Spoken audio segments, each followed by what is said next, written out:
Վերջերս իր էջում շատ հետաքրքիր գրառում էր արել Նաիրա Զոհրաբյանը, ինչով էր հետաքրքիր, որ Միքայել Սրբազանին էր հիշել, գիտեք, որ մեծ աղմուկ բարձրացավ եւ Միքայել Սրբազանին վերջապես տեղափոխեցին հիվանդանոց, ես վաղուց եմ խոսել շատ արդեն 1 ամիս շարունակ բարձրաձայնում, ասում ենք, որ ինքը լուրջ առողջական խնդիրներ ունի Միքայել Սրբազանը, բայց արձագանք չկար, վերջապես այդ որոշումը կայացրեց, բայց ես մի անգամ էլ եմ ասել, որ մենք ոչ թե պետք է պայքարենք նրա համար, որ այսպես փոքրիկ ինչ որ հարցեր եւ խնդիրներ լուծել, օրինակ առողջական խնդիրներ ունեն, պետք է տեղափոխել, օրինակ այնտեղ շատ ծանր պայմաններում է, մենք գիտենք, որ շատ ծանր պայմաններում է գտնվում եւ Սամվել Կարապետյանը եւ հատկապես շատ ծանր պայմանում է գտնվում Մկրտիչ Սրբազանը եւ նաեւ Վարդան Ղուկասյանին է սա վերաբերվում Էջմիածնի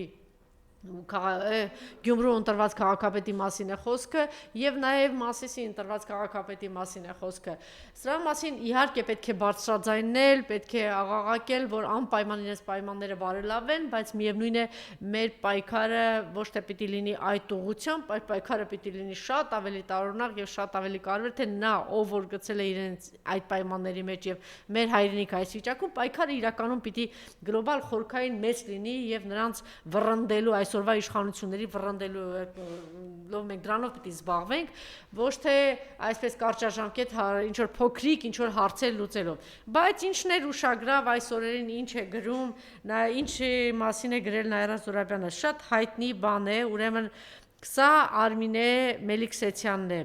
ով կալանքի սանկցիա տվեց ու դատապարտեց առողջական ծանր խնդիրներ ունեցող Միքայել Սրբազանին, մերժելով տնային կալանքը, մերժելով նաև գրավը։ Հիմա մենք կցուցադրենք մեկին ում երազում վաղուց արդեն միայն սատանաներն են գալիս, այս կինը վաղուց արդեն հաշտ է սատանայի հետ կամ սատանաների հետ, ես ճիշտ ասած չգիտեմ սատանան մի դեմք ունի, թե սատանան շատ դեմքեր ունի, բայց նրանք ովքեր որ համագործակցում են սատանայի հետ հաստատ ինչ որ այդպես սատանայական դեմք են ստանում, հետևաբար կարող ասել սատանաների հետ, այս կինը վախվորած դողդողացող ձայնով, ես ինքը դատավարության այնտեղ նստած էի ներկա էի, ինքը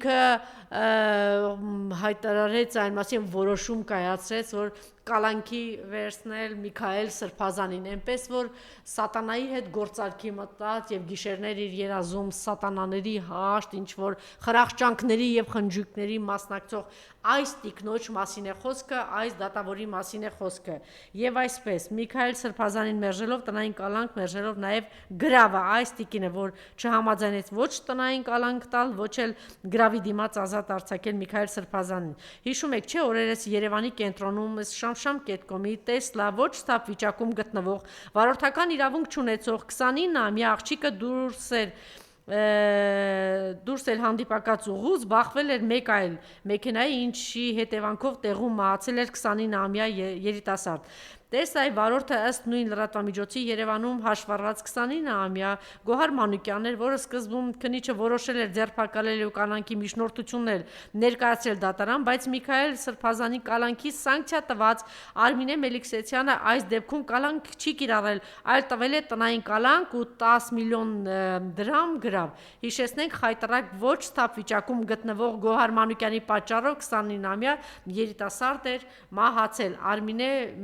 Մելիքսեթյան, լավ եք, ձեր սատանաների հետ շարունակում եք հաշտ մնալ։ Հետաքրքիր է, չէ՞, ինչպես, ինչ խղճով, ինչ հանգստությամբ այս տիկինը սատանաների հետ գիշերային երազներում խրախճանքի մեջ մտած այս տիկինը այս պարագայում որոշում է այսպիսի որոշում կայացնել եւ